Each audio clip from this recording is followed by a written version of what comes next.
दोस्तों नमस्कार। दोस्तों इस वीडियो में आपको हम समझाएंगे कि जो हमारा ESP का हॉपर हीटर होता है वो कैसे काम करता है। तो दोस्तों जैसे हमने कि पिछले वीडियो में बताया था कि ESP का जो हॉपर हीटर होता है उसको दो टाइप का होता है, दो टाइप से इसको कंट्रोल किया जाता है हीटर को। दो हमने मेथड बताया था, एक तो बताया था कि थर्मोस्टेट के जरिए और दूसरा होता है RTD के जरिए। तो जिसमें RTD लगा रहता है दोस्तों उसका जो भी हमारा कंट्रोल सिस्टम या फिर जो कंट्रोलर होता है वो हमारे कंट्रोल रूम में ही रहता है। और जो हमारा थर्मोस्टेट टाइप का होता है दोस्तों उसका जो कंट्रोल बॉक्स होता है वो हमारा यहीं हॉपर के पास ही लगा रहता है।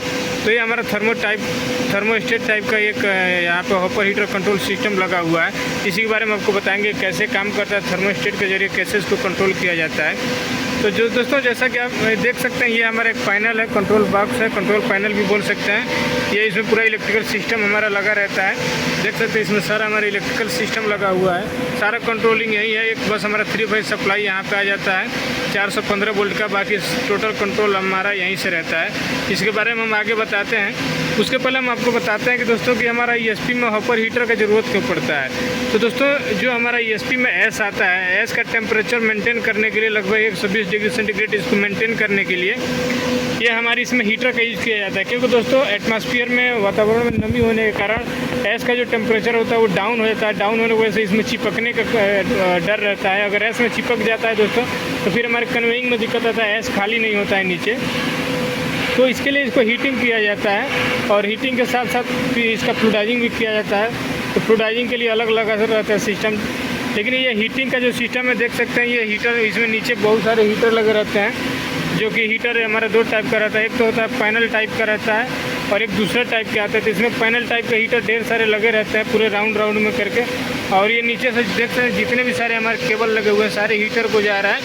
यहाँ पे पैनल माउंटेड टाइप का यहाँ पे हीटर लगा रहता है। इसके जो हॉपर का निचला एरिया रहता है इसके चारों ओर जो भी हमारा केबल इंसर्ट हुआ है पूरे हीटर में गया है। तो उस हीटर को कंट्रोल किया जाता है एक थर्मोस्टेट के थ्रू। अब दोस्तों थर्मोस्टेट क्या है, हमने एक वीडियो में आपको बताया है कि थर्मोस्टेट कैसे काम करता है, उसका हम लिंक डाल दे रहे हैं, आप जाके देख सकते हैं उसको। तो थर्मोस्टेट एक टेम्परेचर स्विच होता है दोस्तों, एक एज टेम्परेचर स्विच काम करता है।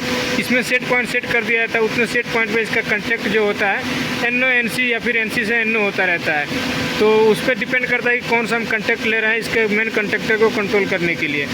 तो दोस्तों इसमें क्या है कि मेन हमारा जो 3 फेज सप्लाई आ रहा है वो हमारे आता है कि मेन कंटेक्टर पे। तो चलिए आपको दिखाते हैं। उसके पहले आप देख सकते हैं यहाँ पे LED लगा रहता है कई सारे। जो भी हमारे हीटर हैं उसको 2 पार्ट में डिवाइड किया गया है, अपर पार्ट और लोअर पार्ट।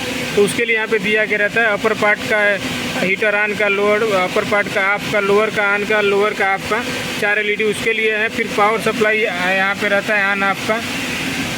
फिर लैंप टेस्ट के लिए यहाँ पे दिया गया रहता है, लैंप को टेस्ट कर, इसको दबाएंगे तो लैंप जल रहा है कि नहीं जल रहा है वो टेस्ट हो जाएगा आपका।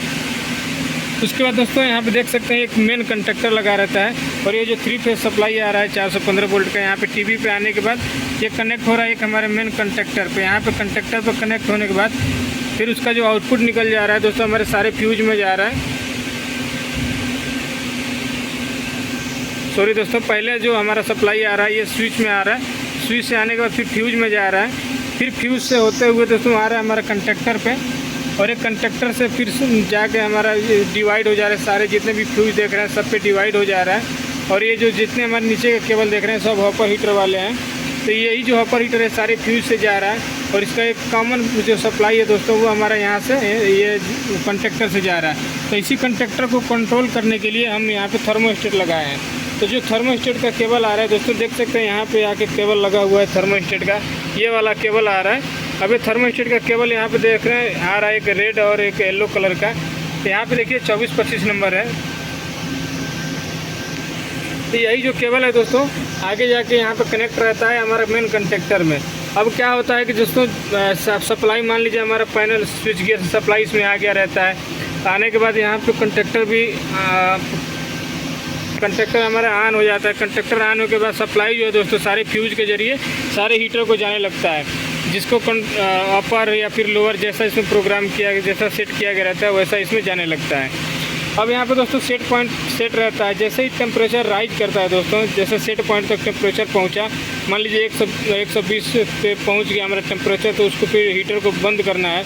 तो इसको ये जो थर्मोस्टेट है टेम्परेचर को सेंस करेगा, सेंस करने के बाद उसको कंटेक्ट जो है अंदर का वो NO या फिर NC जो भी कंटेक्ट उसका चेंज होगा, उसका जो कंटेक्ट चेंज होगा तो ये हमारा फीडबैक जो जाएगा उसका वो हमारे आ जाएगा इस वाले पे कंटेक्टर पे। तो फिर कंटेक्टर पे आएगा तो फिर ये मिनी कंटेक्टर पे आएगा उसका कंट्रोल।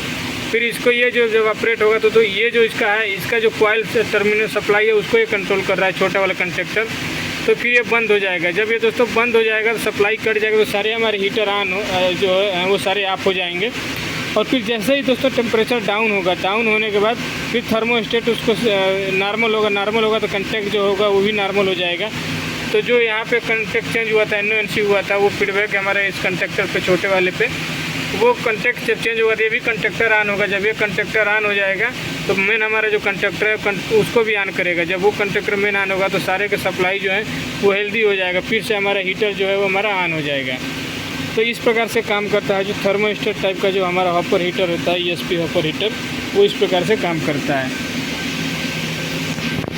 तो आप देख सकते हैं यहाँ पे कई सारे हर ESP हॉपर जितना रहता है सब में इस प्रकार से लगे रहते हैं, सब में इसी प्रकार से पैनल लगा हुआ है और सबको इसी तरीके से कंट्रोल किया जाता है। तो दोस्तों उम्मीद है आपको वीडियो अच्छी लगी होगी। अगर आपको इसमें कुछ कन्फ्यूजन हो, कोई क्वेश्चन हो तो हमें कमेंट करके पूछ सकते हैं। बाकी आप देख सकते हैं पैनल में क्या क्या लगा हुआ है। यहाँ पे लोकल रिमोट सिलेक्शन का भी स्विच लगा हुआ है और हमारा एक मेन कंटेक्टर है, ये उसका एक सब कंटेक्टर है। मेन छोटा कंटेक्टर मेन कंटेक्टर को कंट्रोल कर रहा है और जो छोटे वाला कंटेक्टर है उसको कंट्रोल किया है हमारा थर्मोस्टेट। बाकी यहाँ पे देखिए ट्रांसफार्मर लगे हुए हैं सप्लाई कंट्रोल करने के लिए, CST या कंट्रोल सप्लाई ट्रांसफार्मर है, तो सप्लाई यहाँ पे है। उसको कंट्रोल करने के लिए हीटर को जितना सप्लाई चाहिए उतना कंट्रोल करके ट्रांसफार्मर उसको दे रहा है फ्यूज़ के जरिए। बाकी यहाँ से 415 आ रहा है, 415 फ्यूज़ पे जा रहा है, फ्यूज़ से फिर कंटेक्टर और फिर कंटेक्टर से होते हुए दोस्तों यहाँ से कॉमन करके ट्रांसफार्मर भी ले लिया है। ट्रांसफार्मर से कंट्रोल सप्लाई हमारे दे दिया है, सारे जितने हीटर को जाना था उसको उतना दे दिया है। तो दोस्तों अगर आपको वीडियो अच्छी लगे तो वीडियो को लाइक कीजिएगा। अगर आप मेरे चैनल पर नए हैं तो प्लीज़ चैनल को सब्सक्राइब कीजिएगा। दोस्तों मिलते हैं नेक्स्ट वीडियो में दूसरे टाइप का जो हमारा हॉपर हीटर कंट्रोल होता है उसके बारे में। तब तक के लिए आप सभी का धन्यवाद।